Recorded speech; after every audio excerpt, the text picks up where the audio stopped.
El caminar es parte de nuestra vida diaria generando un desplazamiento por medio del movimiento, pero para poder entenderlo mejor tenemos que entender qué es la marcha. La marcha humana es un proceso de locomoción el cual el cuerpo humano en posición erguida se desplaza hacia adelante o atrás, siendo su peso soportado alternativamente por ambas piernas. Cuando menos un pie está en contacto con el suelo, mientras el otro se balancea hacia adelante como preparación al siguiente apoyo. Podría parecer entonces que es un movimiento periódico. La marcha humana es una de las acciones más complicadas que efectúa el cuerpo, pero la actividad más común de nuestra vida cotidiana. Por eso su estudio es importante para poder analizar cuándo puede llegar a ser anormal. Por ello es importante saber cómo se realiza una marcha de manera normal, con sus ciclos y sistemas involucrados. Parámetros de la marcha humana. La longitud de la zancada es la distancia entre dos contactos sucesivos de talón del mismo pie. La longitud del paso es la distancia entre contactos sucesivos del talón de distintos pies. El valor normal es de 72 centímetros. Comparar la longitud de los pasos derecho e izquierdo puede ayudar a evaluar la simetría de la marcha entre extremidades inferiores. La anchura del paso es la distancia transversal entre los centros de talones derecho e izquierdo en dos contactos podales sucesivos y suele oscilar entre 7 y 9 centímetros. El ángulo del paso es el ángulo entre la línea de progresión del cuerpo y el eje longitudinal del pie, apertura del pie. Unos 7 grados se considera normal. La cadencia son los números de paso por minuto. El valor normal es de 1,87 pasos sobre segundo. El tiempo de la zancada es el tiempo de un ciclo de marcha completo. El tiempo de pasos es el tiempo de la conclusión de un paso derecho o izquierdo. En una marcha simétrica normal, el tiempo del paso se puede derivar de la cadencia. La velocidad de la marcha es la distancia cubierta en un periodo dado de tiempo.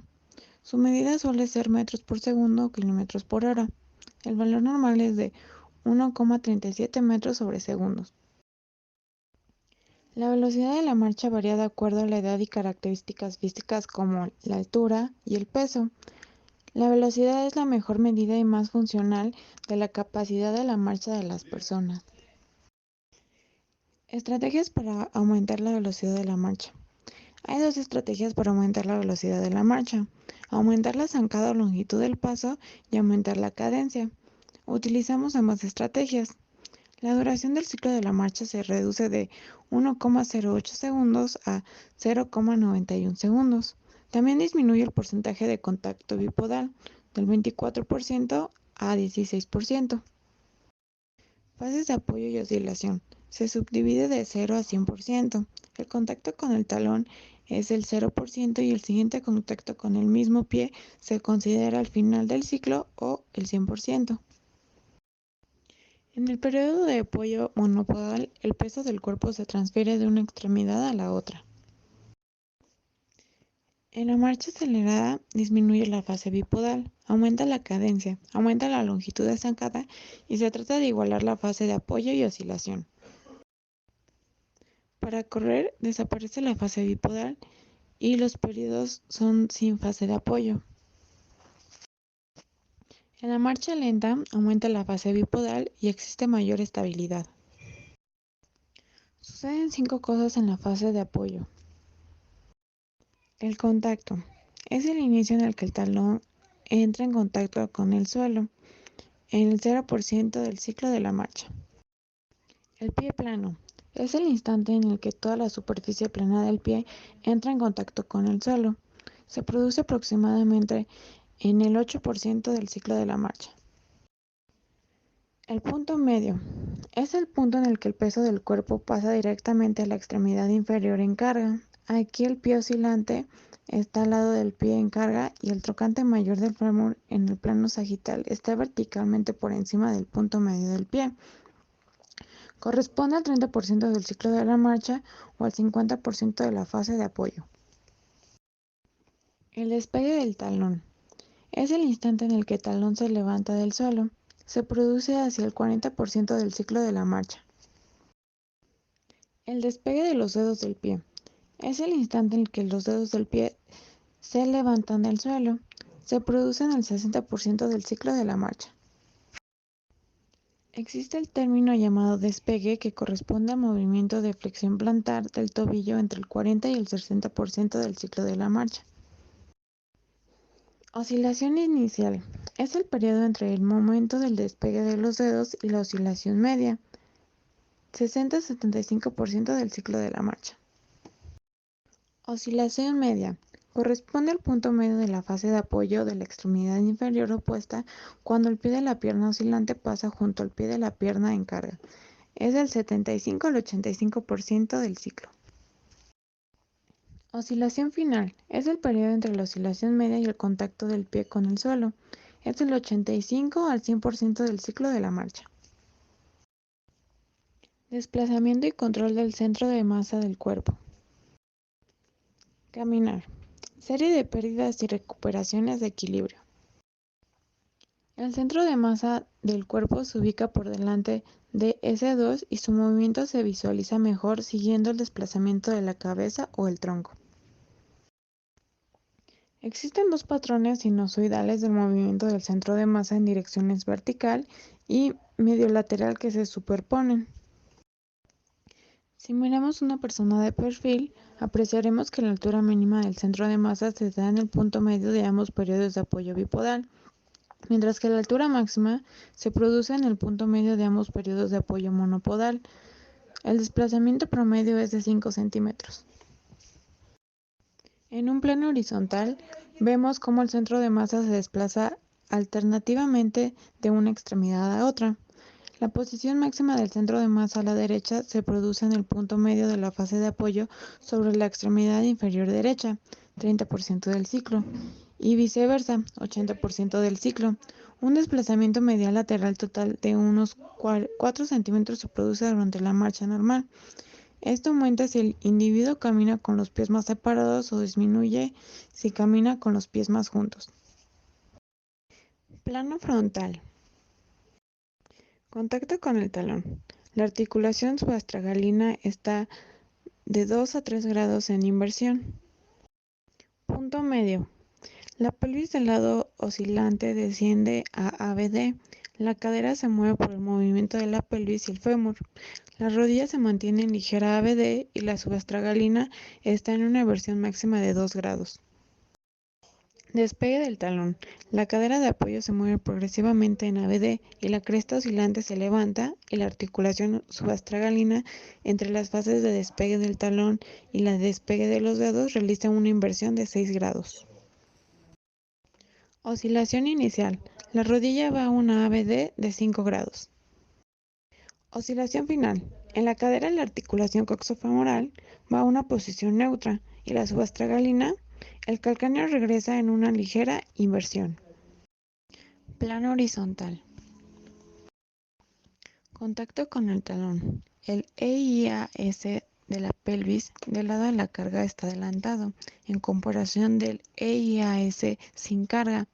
El fémur gira internamente al igual que la tibia. La cadera está en ligera rotación externa, así como la rodilla con 2 a 3 grados.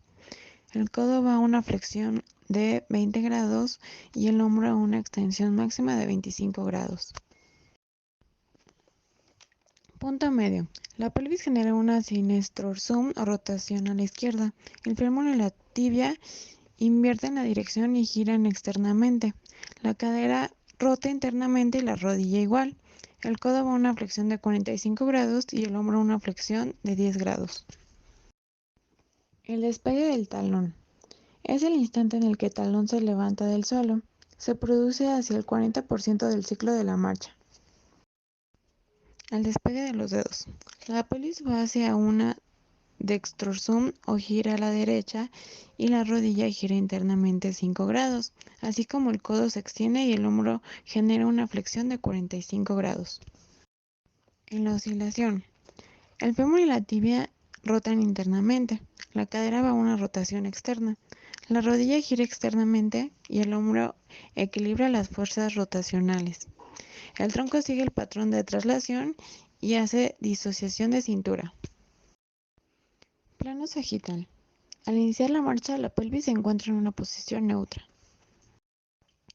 Al contacto con el talón va hacia una inclinación pélvica posterior. La cadera se flexiona a 30 grados y la rodilla a 5 grados. El tobillo está en una ligera plantiflexión de 0 a 5 grados y la articulación metatarsofalángica se encuentra en hiperextensión. En el punto medio hay un apoyo monopodal yendo a la pelvis hacia adelante. Despegue del talón. Después del despegue del talón hay una inclinación hacia adelante o anterior de la pelvis. La rodilla se extiende para alcanzar su máxima. Después el talón realiza una flexión plantar de 15 a 20 grados y la articulación metatarsofalángica está en una posición neutra y justo después de este despegue y el de los dedos se extienden unos 45 a 55 grados. Despegue de los dedos. La rodilla en esta fase se flexiona a 35 grados. El tobillo se va a una flexión plantar de 15 a 20 grados. Oscilación inicial. Aquí la pelvis se encuentra en inclinación hacia anterior y después hace una rotación a posterior en sentido contrario. En la oscilación el tobillo hace flexión dorsal y la articulación metatarsofalángica se flexiona y regresa en posición neutra. Oscilación media. La pelvis se inclina hacia adelante antes de rotar a posterior en sentido contrario y la rodilla va a máxima flexión de 60 grados. Oscilación final. La cadera se flexiona para dar paso al contacto con el pie. La rodilla se extiende casi por completo para el contacto con el talón. Cuando se realiza un movimiento específico en el ciclo de la marcha, la actividad muscular está muy ligada a diferentes contracciones que tiene el músculo. La contracción de manera excéntrica, el músculo agonista limita, y de manera concéntrica, el músculo antagonista realiza la acción principal. Actividad muscular de cadera. Tres grupos de músculos de la cadera desempeñan un papel crítico durante la marcha normal. Extensores, que son glúteo mayor e isquiotibiales. Flexores, que es el ilíaco y psoas. Y abductores, que es glúteo medio y glúteo menor. Abductores de cadera. Estabilizan la pelvis en el plano frontal. El glúteo medio se muestra activo hacia el final de la fase de oscilación como preparación para contactar el talón. Tanto el glúteo medio como el glúteo menor están más activos durante el primer 40% del ciclo, sobre todo en el apoyo monopodal. La función de los abductores es controlar el descenso de la pelvis en el lado de la oscilación. Luego se activan concéntricamente para abducir la cadera al final de la fase de apoyo. Los abductores también controlan el alineamiento del fémur en el plano frontal. Si están débiles estos músculos provocan una aducción excesiva, lo cual crea un momento en valgo de rodilla en el apoyo. Aductores y rotadores de cadera. Cuando contacta el talón con el suelo, los aductores se activan para estabilizar la cadera mediante la coactivación de los extensores y abductores. También se activan después del despegue de los dedos, ayudando a los flexores a iniciar la flexión coxofemoral. Los rotadores internos se muestran activos durante gran parte de la fase de apoyo, moviendo el lado contralateral de la pelvis hacia adelante. Así ayudan a avanzar la pierna oscilante. Los rotadores externos se activan durante el inicio de la fase de apoyo. Esto es para controlar la rotación pélvica mientras la extremidad inferior está fija en el suelo.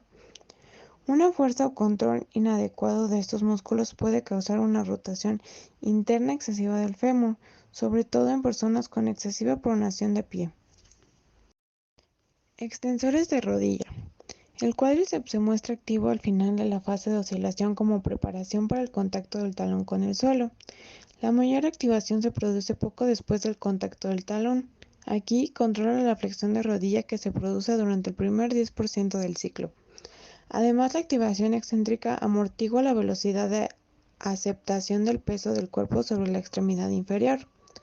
Luego se activa concéntricamente para extender la rodilla y sostener el peso del cuerpo durante el punto medio de la fase de apoyo. Flexores de rodilla. Los isquiotibiales se activan justo antes hasta justo después del contacto del talón con el suelo. Antes del contacto del talón, los isquiotibiales frenan la extensión de la rodilla como preparación para la colocación del pie en el suelo. Durante el 10% inicial de la fase de apoyo, los isquiotibiales se activan para ayudar a la extensión de cadera y aportar estabilidad a la rodilla mediante coactivación. En la fase de oscilación, la cabeza corta del bíceps femoral ayuda a la flexión de la rodilla en la fase de oscilación. Actividad muscular tobillo y pie. Tibial anterior. Durante el contacto del talón, se produce una fuerte activación excéntrica para desacelerar la flexión plantar del tobillo. Si no se activa como otros flexores dorsales, el pie se caería en flexión plantar. Sería una marcha caída plantar. También ayuda a desacelerar la pronación del pie. Además, durante la fase de oscilación se activa concéntricamente para levantar los dedos del pie del suelo. Si está débil, este músculo no podrá realizar esta acción durante la fase de oscilación, y esto daría un pie caído. Esto hará que se flexione en exceso la rodilla y cadera durante la oscilación. Otras compensaciones pueden ser la elevación unilateral sobre el antepié, la circunducción y la elevación de la pelvis. Extensor de los dedos y extensor largo del dedo gordo. Estos dos músculos desaceleran la flexión plantar del tobillo durante el contacto del talón. No pueden frenar la pronación del pie en el punto medio de la fase de apoyo. En la fase de oscilación, estos músculos ayudan a la flexión dorsal del tobillo y extienden los dedos para asegurarse que estos se levanten del suelo. Durante la fase del despegue, la coactivación de los flexores plantares del tobillo con el extensor largo de los dedos y del dedo gordo aportan estabilidad al tobillo. Flexores plantares del tobillo. El suelo y el gastrocnemio se muestran activos durante la mayor parte de la fase de apoyo, desde el 10% hasta el 40% del ciclo. Los flexores plantares controlan excéntricamente el movimiento hacia adelante de la tibia sobre el pie. Si no hace esto, el tobillo hará una flexión dorsal excesiva y una flexión de rodillas excesiva. La mayor actividad de los flexores plantares del tobillo se produce cerca del despegue del talón y disminuyen rápidamente en el momento del despegue de los dedos del pie. Esta acción corta pero fuerte se denomina empuje y da propulsión al cuerpo para desplazarse a anterior. El gastrocnemio también se contrae levemente durante la oscilación inicial para ayudar a la flexión de la rodilla. Tibial posterior.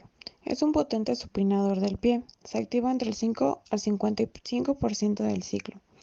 Frena la pronación del pie entre el 5 y el 35% del ciclo y mueve el pie en supinación entre el 35 y 55% del ciclo. Una fuerte hiperactividad del tibial posterior y el sóleo puede causar una deformidad en equinovaro del pie y tobillo, parálisis cerebral.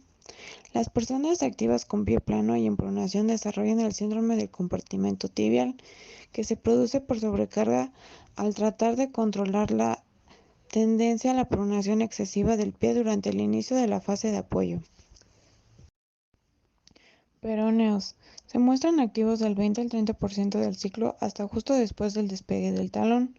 Flexionan en dirección plantar del tobillo y como son pronadores, ayudan a contrarrestar la inversión del pie causada por la activación del tibial anterior y los músculos posteriores de la pierna.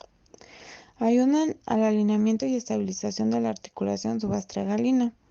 El peroneo largo pone el primer radio rígidamente sobre el suelo, lo cual ofrece una base firme para la acción del pie como palanca rígida durante el final de la fase de apoyo y la fase de preoscilación de la pierna. Músculos intrínsecos del pie. Se muestran activos después del punto medio de la fase de apoyo hasta el despegue de los dedos del pie, del 30 al 60% del ciclo, sobre todo si el pie no se apoya en un calzado bien ajustado. Estos músculos estabilizan el antepié y elevan el arco longitudinal media. Así aportan una palanca rígida para la flexión plantar del tobillo al final de la fase de apoyo y en la preoscilación. Actividad muscular del tronco. Erector de la columna. En la región lumbar media, L2 a L4, muestra dos periodos de activación. 1. Va desde un poco antes del contacto del talón hasta el 20% del ciclo. 2. Va desde el 45% al 70% del ciclo, que corresponde al contacto del talón del pie opuesto. Estas activaciones controlan el momento anterior del tronco para después del contacto del talón a cada paso. Recto del abdomen. Es muy baja su actividad durante el ciclo de la marcha. Se produce un aumento de la actividad en el 20% del ciclo y de nuevo en el 70% del ciclo. Esto muestra una coactivación con el erector de la columna para estabilizar el tronco en el plano sagital. También coincide su activación con la activación de los flexores de cadera. Por lo tanto, estabiliza la pelvis y la columna lumbar y aporta una fijación estable a los músculos flexores de cadera.